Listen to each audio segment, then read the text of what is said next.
The air in the ancient garden of the Thornton estate was heavy with the scent of roses, but I couldn't feel their sweetness.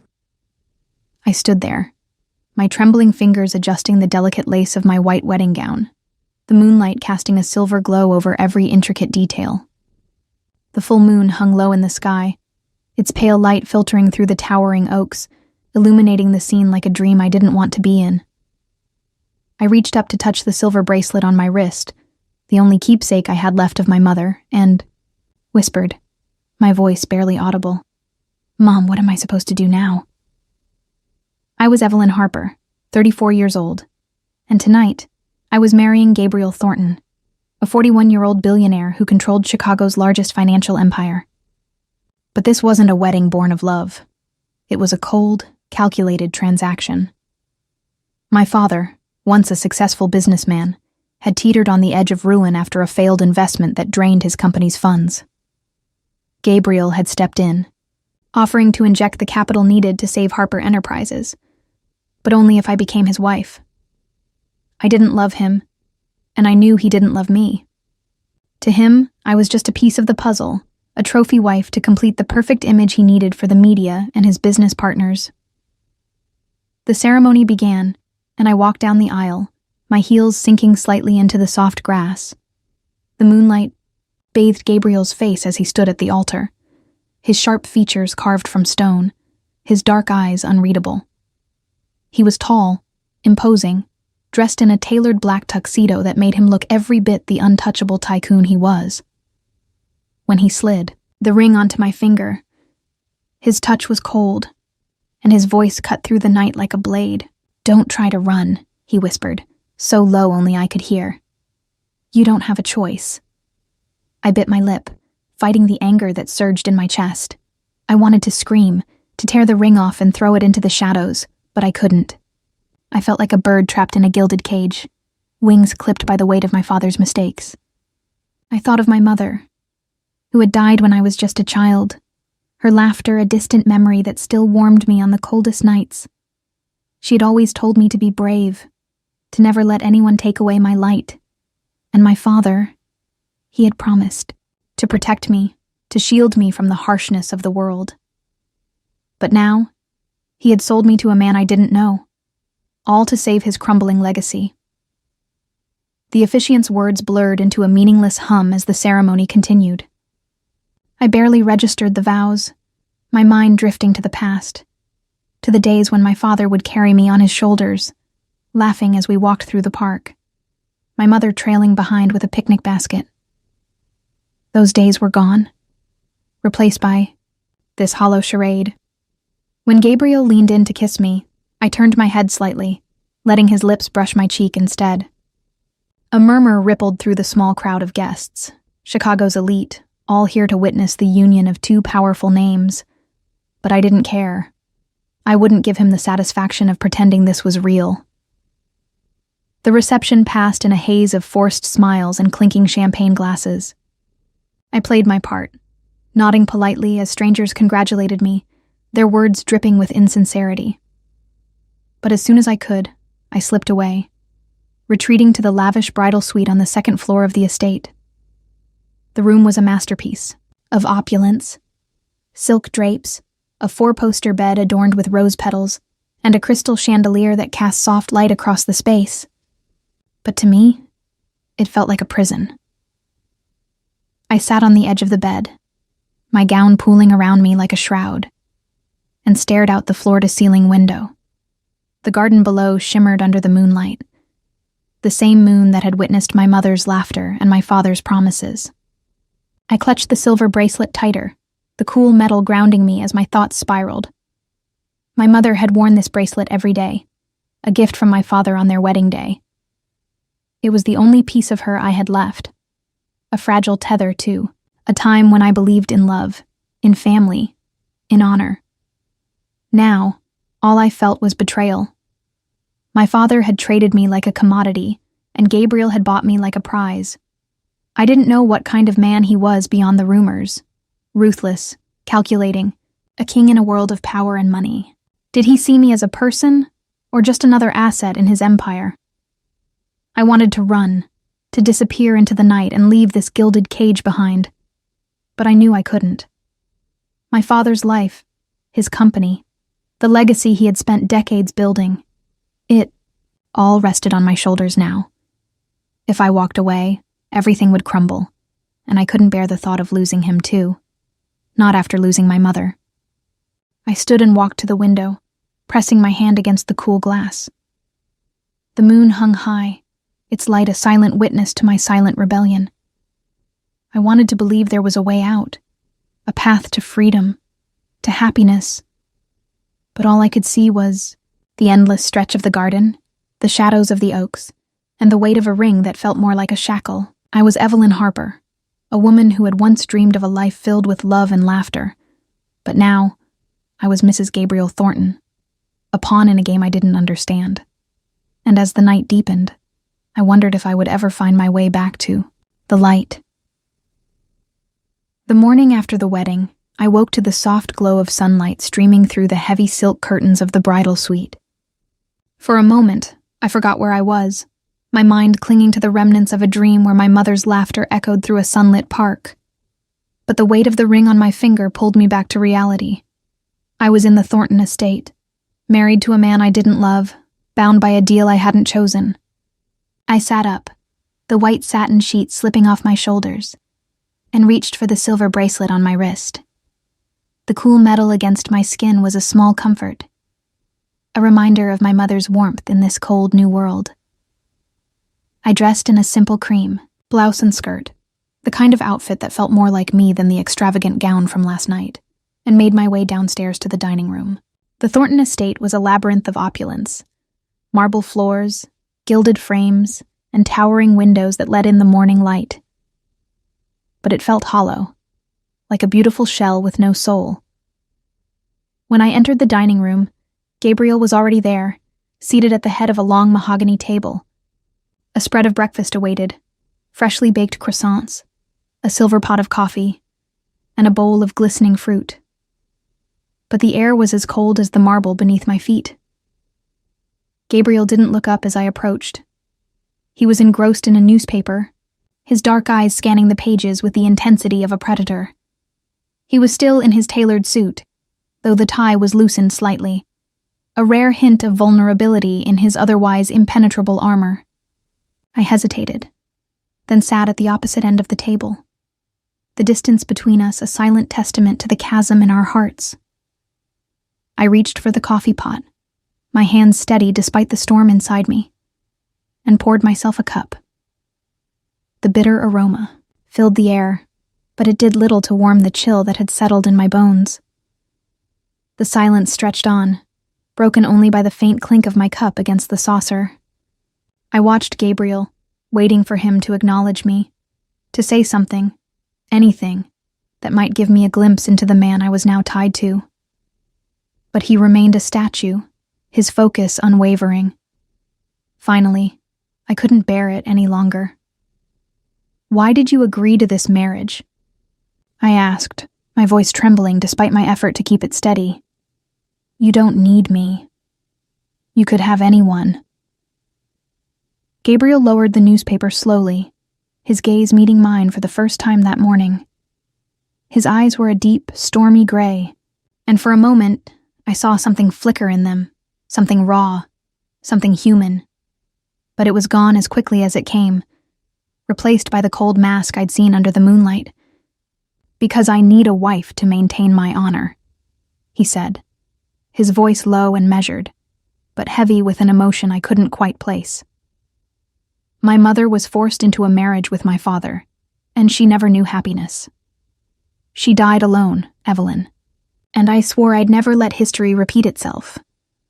But I had no choice." His words hit me like a wave, stirring a mix of shock and reluctant empathy.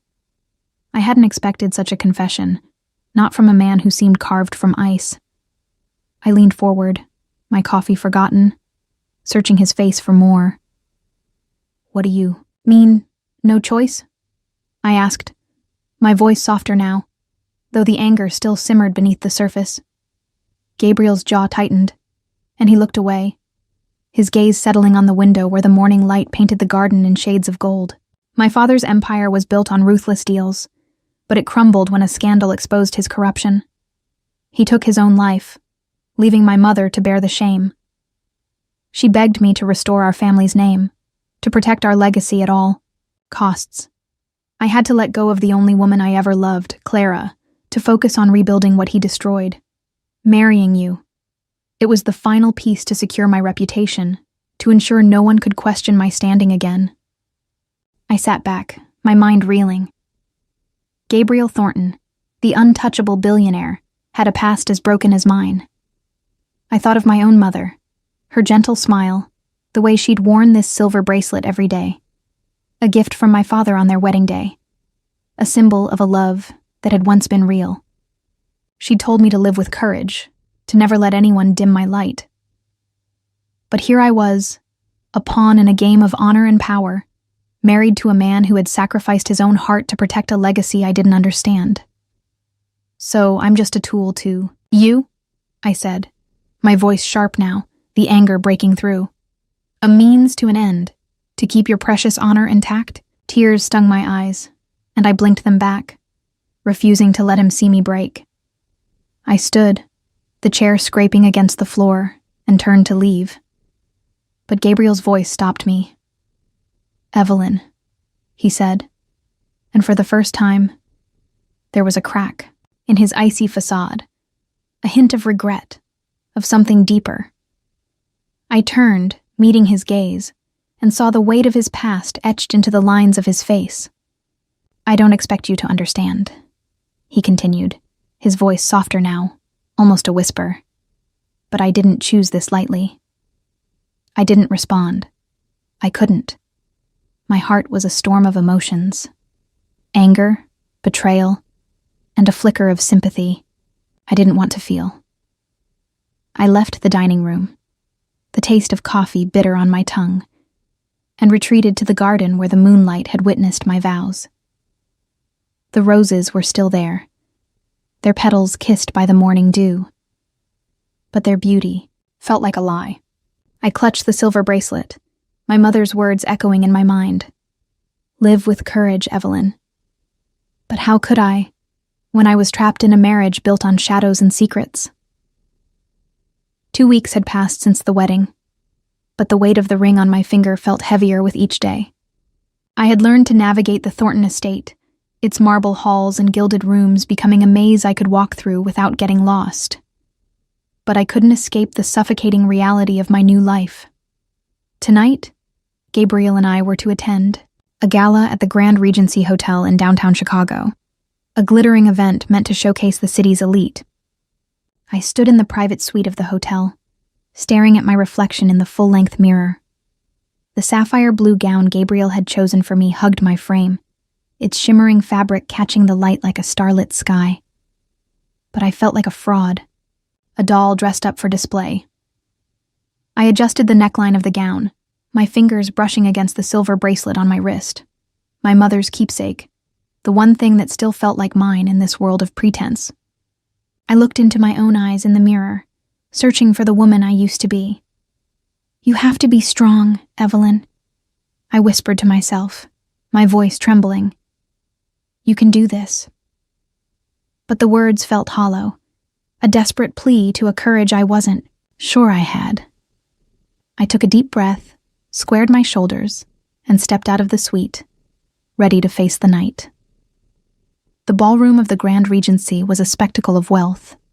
Crystal chandeliers casting prisms of light, tables draped in white linen, and a sea of guests in designer gowns and tuxedos. Gabriel stood beside me as we entered, his presence commanding attention without effort.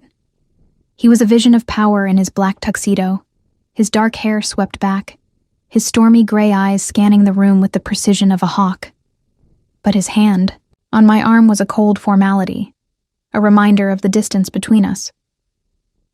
We hadn't spoken much since that morning in the dining room, when he'd revealed the shadows of his past. His mother's forced marriage, his father's suicide, the love he'd sacrificed for honor. I had felt a flicker of empathy for him then, but it was buried beneath the resentment that still burned in my chest. I was his wife, in name only, a pawn in his game of reputation, and I hated him for it. But tonight, I had to play my part, to smile and nod as if I belonged in this world of glittering lies. It didn't take long for the whispers to start. As we moved through the crowd, I caught snippets of conversation, sharp, cutting words that sliced through the air like knives. "She's the one he bought," a woman in a red gown murmured to her companion, her voice dripping with disdain.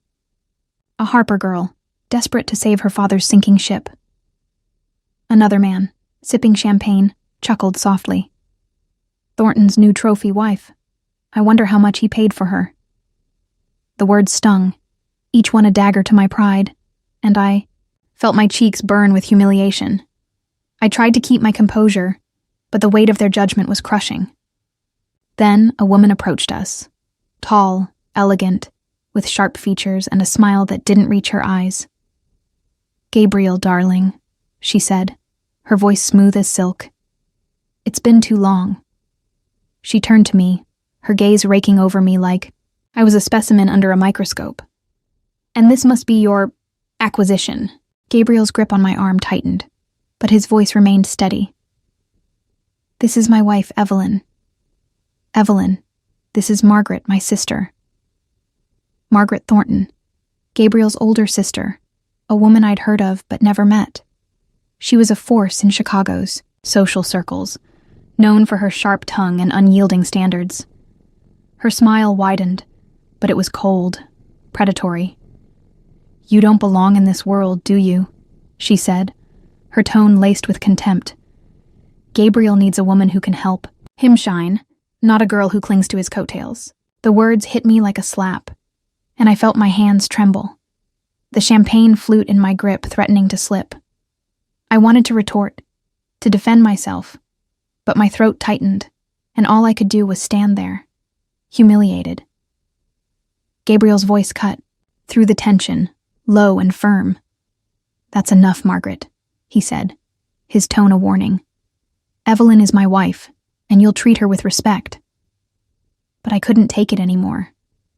The whispers, the judgment, Margaret's scorn. It was too much.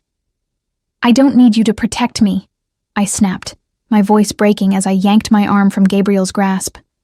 Tears stung my eyes, and I turned, pushing through the crowd, my heels clicking against the polished floor.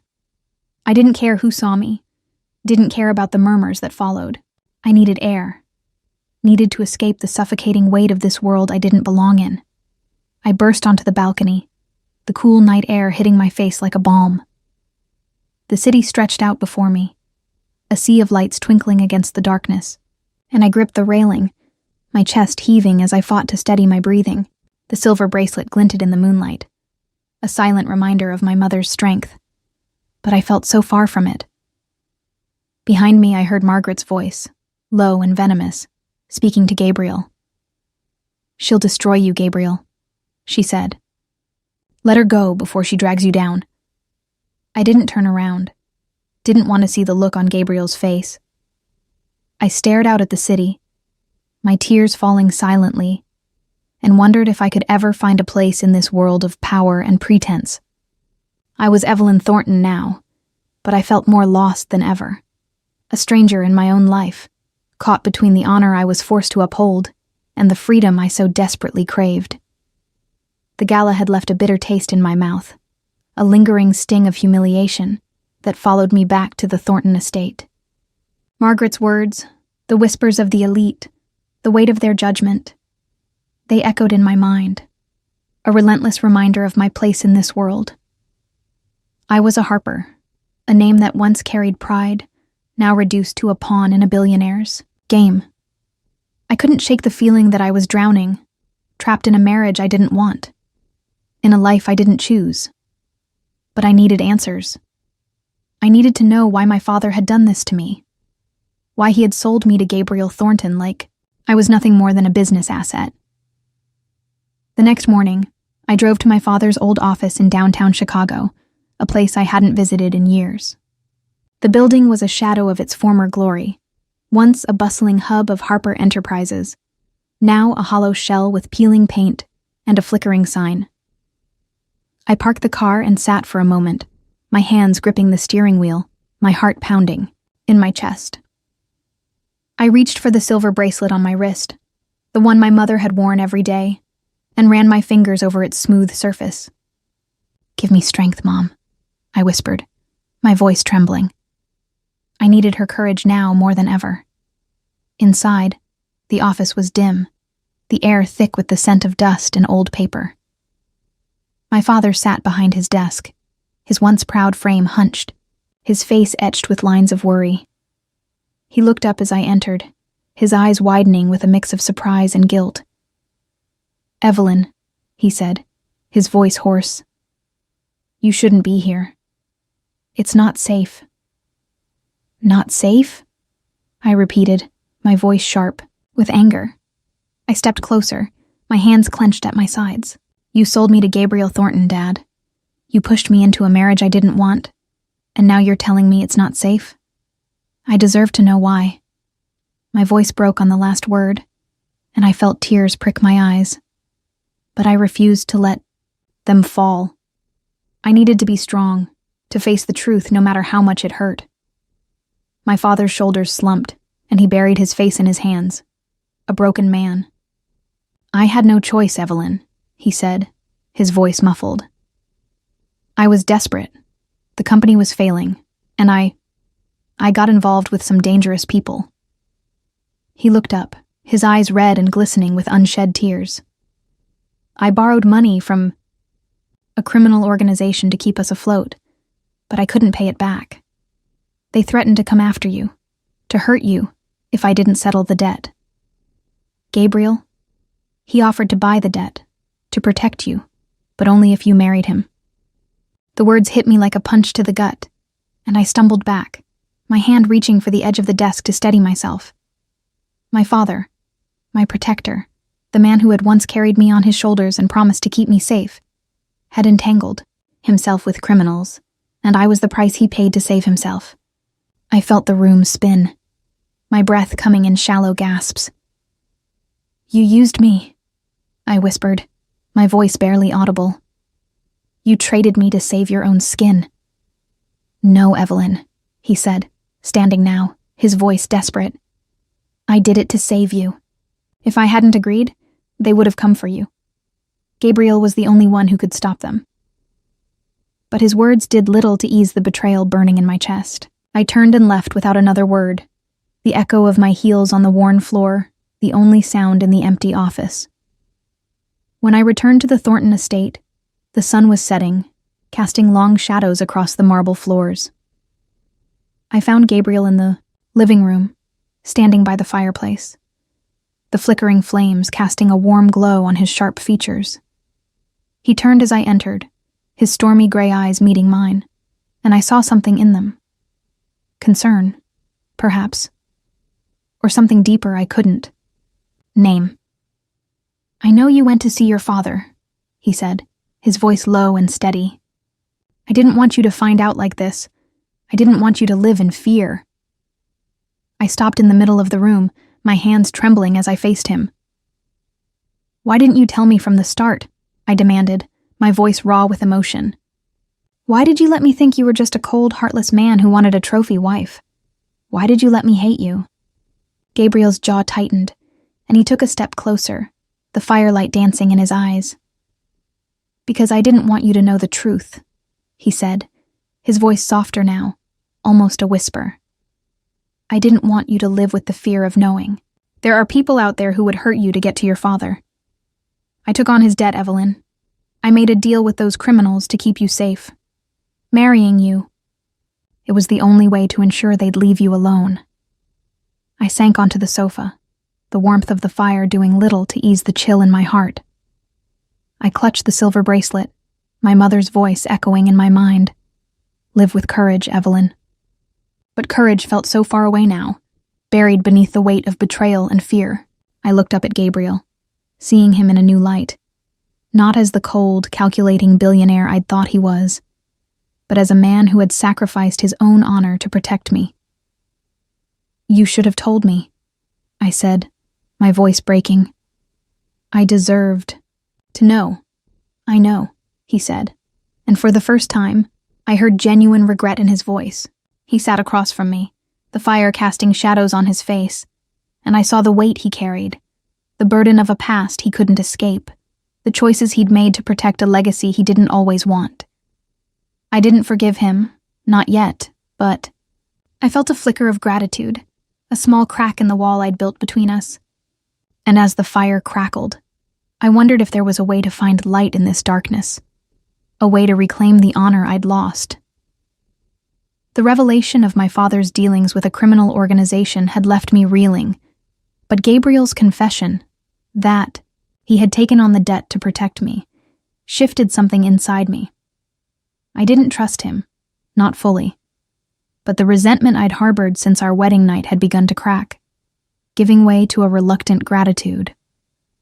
I still felt like a prisoner in the Thornton estate, but for the first time, I saw Gabriel as more than a cold, calculating billionaire. He was a man carrying his own burdens, a man who had made a choice to shield me from a danger I hadn't even known existed.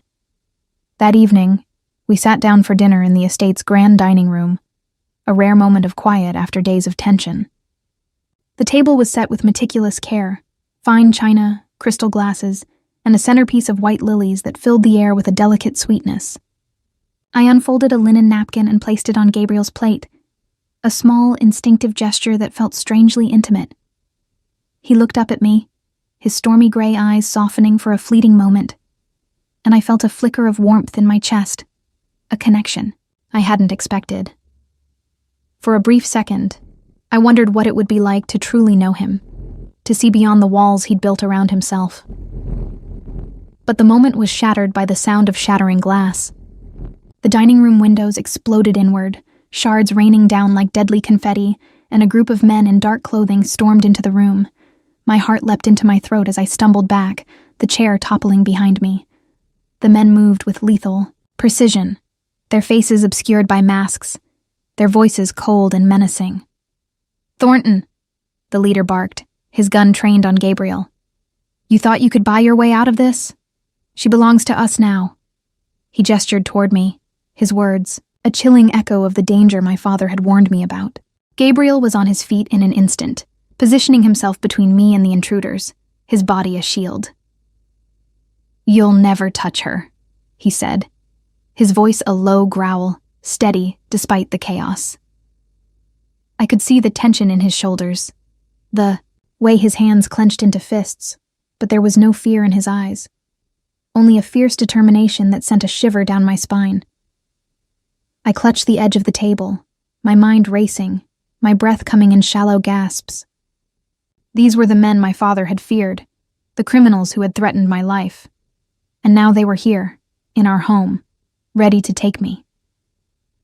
The leader laughed, a harsh, grating sound that made my skin crawl. "You can't protect her forever," he said, stepping closer, his gun now inches from Gabriel's chest. "Hand her over or we'll kill you both." My stomach churned, and I felt a scream rising in my throat, but I swallowed it down, my eyes darting around the room for a way out, but there was none. Only the shattered windows, the glint of guns, and the suffocating weight of fear. Gabriel didn't flinch. "Over my dead body," he said, his voice a deadly promise. And then chaos erupted. One of the men lunged at Gabriel, and he moved with a speed I hadn't expected, disarming the attacker with a swift, brutal motion. But there were too many of them. Another man grabbed me, his grip like iron on my arm, and I screamed, kicking and thrashing as he dragged me toward the door. Gabriel turned at the sound, his eyes locking onto mine. And I saw something in them. Something raw. Something desperate. He fought his way toward me, taking a blow to the shoulder, then another to the ribs. But he didn't stop.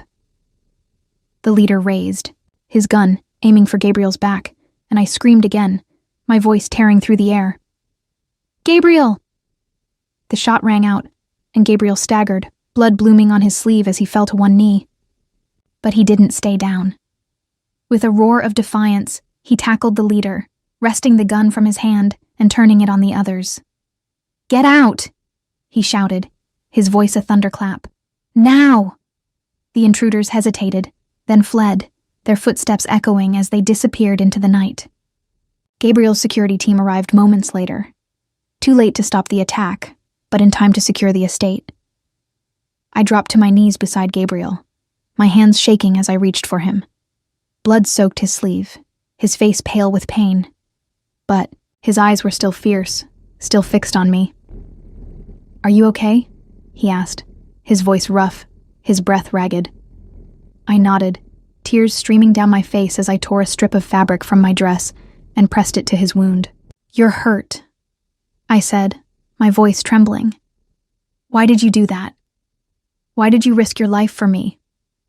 I began to wrap the fabric around his arm, my fingers clumsy but determined, feeling the warmth of his skin beneath my touch. It was the closest we'd ever been, and despite the chaos, there was a strange intimacy in the act, a connection forged in the heat of danger. Gabriel's hand covered mine, stilling my movements, and I looked up to meet his gaze. "Because I couldn't lose you," he said, his voice barely above a whisper, but the weight of his words hit me like a tidal wave. In that moment, I saw him, not as the cold billionaire who had bought me, but as a man who had risked everything to keep me safe. My heart clenched, a flood of emotions I couldn't name washing over me. I didn't know if it was love.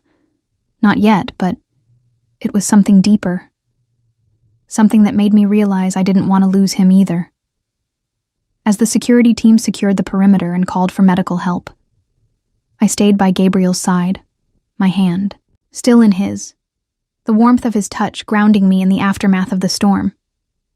I didn't know what the future held, but for the first time, I felt a glimmer of hope, a fragile light in the darkness, a chance to find honor in a world that had taken so much from us both.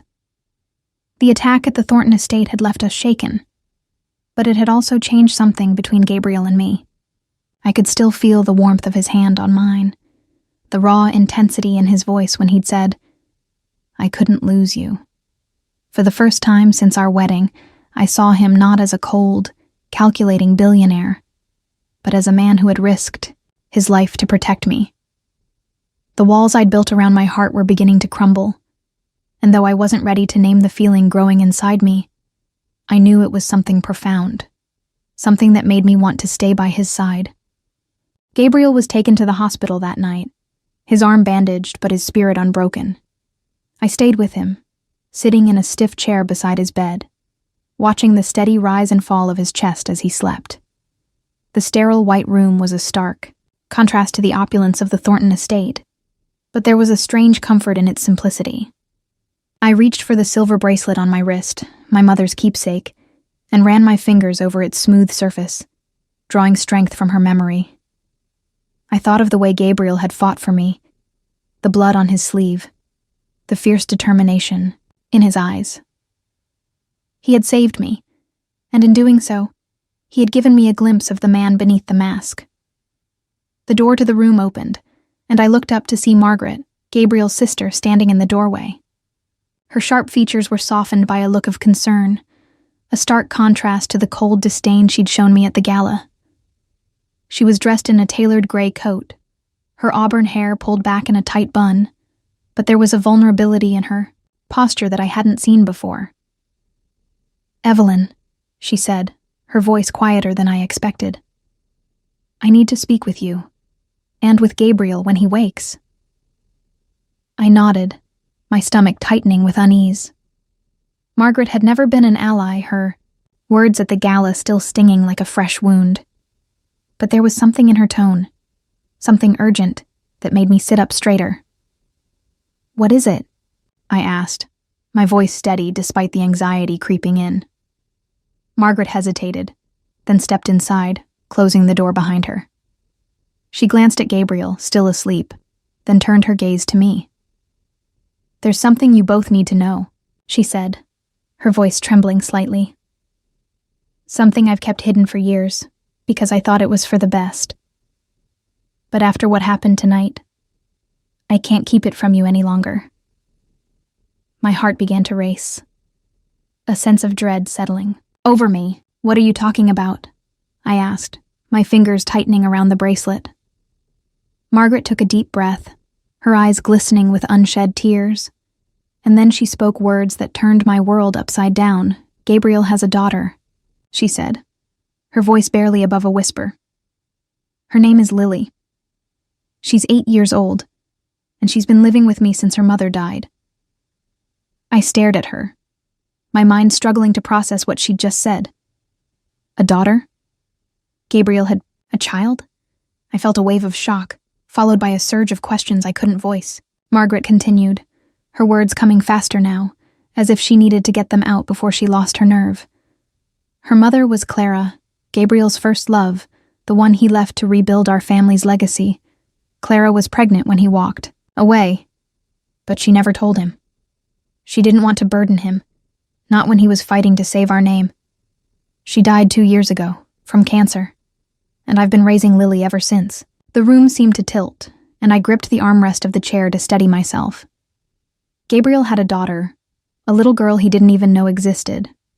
I looked at him, still sleeping, his face peaceful despite the bandage on his arm, and my heart ached for him.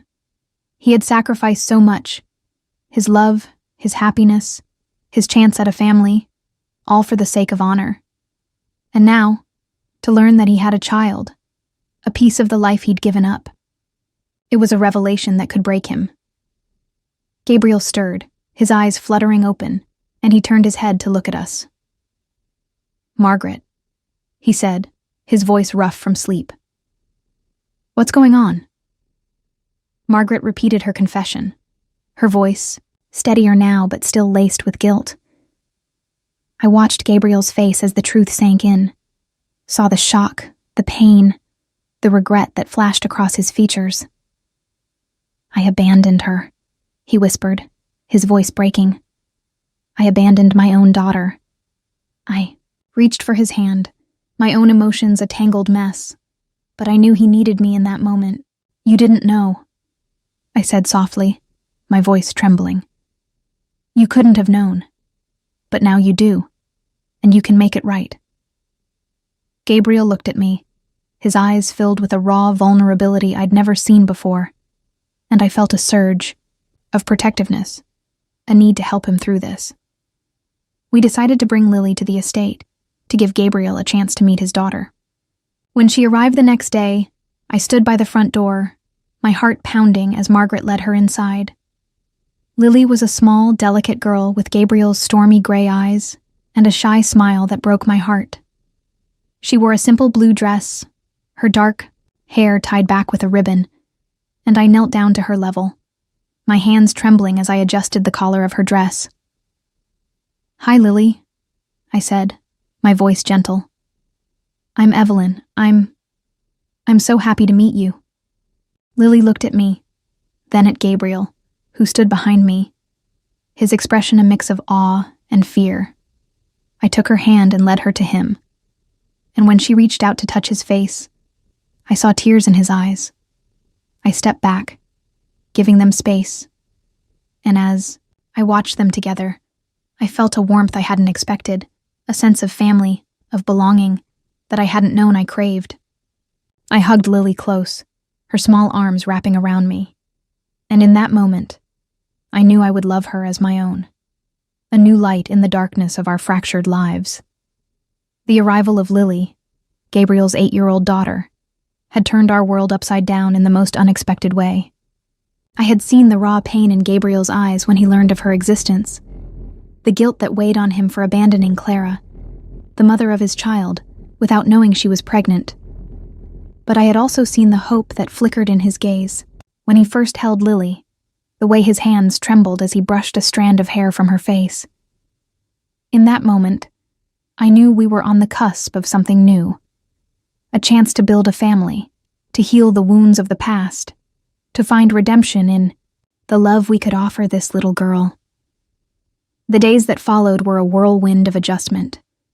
Lily moved into the Thornton estate, her small presence filling the cavernous halls with a warmth I hadn't realized they lacked. I threw myself into caring for her, determined to give her the stability and love she deserved. One sunny afternoon, I sat with her in the estate's library, a cozy room lined with books and bathed in golden light. We were at a small table, surrounded by colored pencils and sheets of paper, working on a drawing together. "Let's make a picture of our family," I suggested, my voice soft as I handed her a blue pencil.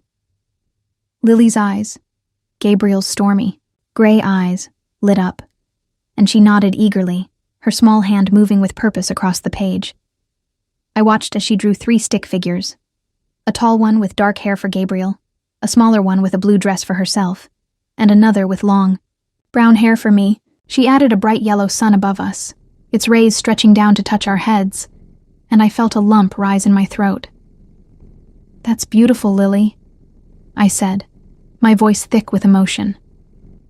I picked up a pencil and added a little silver bracelet to the stick figure of me, a nod to my mother's keepsake, a symbol of the strength that had carried me through this journey. Lily smiled, her shy grin melting my heart, and I knew I was falling in love with her. Not just as Gabriel's daughter, but as my own. But even as I embraced this new role, I knew I couldn't move forward without confronting the past. My father's betrayal still lingered, a shadow over my heart, and I needed to face him, to find closure so I could truly start anew. I arranged to meet him at his office, bringing Lily with me as a quiet reminder of the stakes, of the family I was building, the future I wanted to protect. When we arrived, my father was waiting, his face a mask of exhaustion and regret. He stood as we entered, his eyes flickering between me and Lily, a flicker of recognition in his gaze as he saw Gabriel's features in her. "This is Lily," I said, my voice steady despite the storm of emotions inside me. "She's Gabriel's daughter, your granddaughter." I paused, letting the words sink in, then continued, my tone firm but not unkind. "I've found happiness, Dad, despite everything. But I need you to understand what you did to me. You sold me to Gabriel to save yourself, and I've carried that betrayal every day since. I want you to make things right. Not for me, but for her, for the family I'm building." My father's eyes filled with tears, and he sank back into his chair, his hands trembling. "Evelyn," he said, his voice breaking. "I'm so sorry. I was desperate, terrified of losing you to those men. I thought I was protecting you, but I see now how much I hurt you. I was wrong, and I'll spend the rest of my life making up for it, I swear." He reached out, his hand hovering over Lily's head, and she looked up at him with a curious smile, unaware of the weight of the moment. I saw the sincerity in his eyes, the genuine remorse, and I felt a knot in my chest loosen. "I forgive you," I said, my voice soft but resolute. "Not because you deserve it, but because I want to live without this anger. I want to be free, to love the family I've found." My father nodded, tears streaming down his face, and I felt a weight lift from my shoulders, a burden I'd carried for too long, finally released. That night, back at the estate, I sat with Gabriel and Lily, by the fireplace in the living room. The flames cast a warm glow over us, the crackling of the fire a soothing backdrop to the quiet moment we shared. Lily was curled up between us, her head resting on my lap, her small body relaxed in sleep. I ran my fingers through her dark hair, marveling at how quickly she had become a part of me, a piece of my heart I hadn't known I was missing. Gabriel watched us, his expression softer than I'd ever seen it. The hard edges of the man I'd married softened by the love he felt for his daughter. And I dared to hope, for me. "Thank you, Evelyn," he said, his voice low and warm, carrying a depth of emotion that made my breath catch. "For giving me a family, for giving me a chance to be the father I never thought I could be." I looked at him, my heart swelling with a feeling I could finally name. Love. Not just for Lily, but for him. "You gave me a family too," I said, my voice trembling with the weight of the truth. "I thought I'd lost everything when my father betrayed me, but you and Lily have given me a reason to believe in honor again, in love." I reached for his hand, our fingers intertwining over Lily's sleeping form. And in that moment, I felt a peace I hadn't known was possible. The firelight danced in Gabriel's eyes, and I saw the man he was becoming. A man who had fought for me, who had opened his heart to his daughter, who had chosen love over the cold legacy he'd once clung to. We were a family now, bound not by deals or debts, but by the quiet, steady promise of a future we would build together. A year had passed since that fateful night under the full moon, when I'd stood in the ancient garden of the Thornton estate, bound to Gabriel by a cold transaction. So much had changed since then. My heart, my life, the very meaning of the word family. Tonight, we were back in that same garden, but the air felt different, lighter, filled with the scent of blooming roses and the soft hum of crickets. The full moon hung low in the sky, its silver light casting a gentle glow over the scene, a quiet witness to the journey we'd traveled. We were hosting a small gathering, a celebration of the family we'd become. The guest list was intimate, just my father, Margaret, and a few close friends who had stood by us through the storms. I wore a simple white dress, its soft fabric a far cry from the extravagant gown of my wedding day. But it felt right, like a reflection of the woman I'd become. I stood near the edge of the garden, watching as Lily darted between the rose bushes, her laughter a melody that warmed my heart. She wore a pale pink dress, her dark hair tied back with a ribbon, and in her hand, she clutched a single rose she'd picked from the garden. "Evelyn," she called, running toward me, her gray eyes, Gabriel's eyes, sparkling with excitement. She held out the rose, its petals a soft blush against her small fingers. "I picked this for you," she said, her voice bright with pride. I knelt down, taking the flower with a smile that felt like it could light up the night. "Thank you, sweetheart," I said, tucking the rose behind my ear. "It's beautiful, just like you." I pulled her into a hug, feeling the warmth of her small body against mine. And in that moment, I knew I was exactly where I was meant to be. Gabriel approached us, his presence steady and comforting, a stark contrast to the cold, imposing man I'd married a year ago. He wore a simple white shirt and dark trousers, the sleeves rolled up to his elbows, a casual look that made him seem more human, more mine. His dark hair caught the moonlight, and his stormy gray eyes softened as they met mine. "You look beautiful," he said, his voice low and warm, carrying a depth of emotion that made my heart flutter. He reached out, his fingers brushing against the rose in my hair, and I felt a shiver of connection, a quiet promise in his touch. We gathered our guests in the center of the garden, where a small table was set with a cake and a few flickering candles. The moonlight bathed us in its glow, and I felt a sense of peace I hadn't known was possible. My father stood beside Margaret, his face softer now, the lines of guilt and regret smoothed by the months he'd spent making amends. He had sold what remained of Harper Enterprises, using the proceeds to fund a charity in my mother's name, a small but meaningful step toward redemption. Margaret, too, had changed, her sharp edges dulled by the love she'd found for Lily, her niece, and the respect she'd grown to have for me. As we cut the cake, I looked around at the faces of the people I loved, feeling a gratitude that brought tears to my eyes. But it was Gabriel's words that truly anchored the moment. He raised his glass, his gaze steady on mine, and spoke in a voice that carried the weight of our shared journey. "A year ago, I thought honor was about power, about money, about protecting a legacy at all costs," he said, his tone resonant with sincerity. "But you, Evelyn, you showed me that true honor is about protecting the ones we love, about building a family that stands stronger than any empire.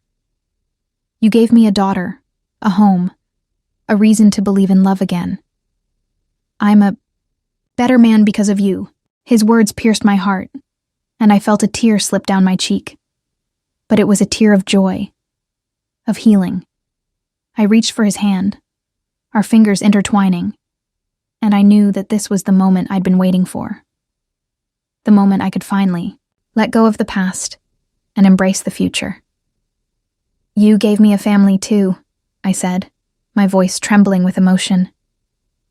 I thought I'd lost everything when my father betrayed me, when I was forced into this marriage. But you and Lily, you've shown me what love really means, what honor really means. I love you, Gabriel. The words slipped out, raw and true, and I saw the impact they had on him. The way his eyes widened, the way his breath caught. He pulled me close, his arms wrapping around me, and I felt the steady beat of his heart against mine. Lily joined, us, her small arms encircling us both, and we stood there, a family bound not by deals or debts, but by love, by choice.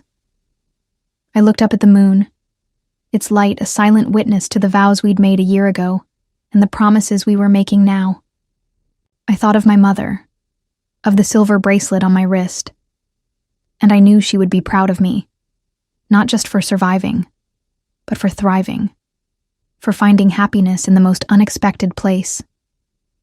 I remembered her words, whispered to me in a sunlit park so many years ago. Live with courage, Evelyn. I had, and it had led me here, to a love I never thought I'd find, to a family I never thought I'd have. As the night deepened, I stood with Gabriel and Lily, watching the stars emerge in the sky above. The garden was alive with the glow of the moon, the scent of roses, the laughter of our loved ones. I held Gabriel's hand, Lily's small fingers tucked into mine, and I felt a peace that settled deep into my bones. We had come through the darkness, through betrayal and danger, and we had found light on the other side. This was our renewal, our redemption, a moonlit promise of happiness, a future we would build together, one filled with love, honor, and the family we'd fought so hard to create.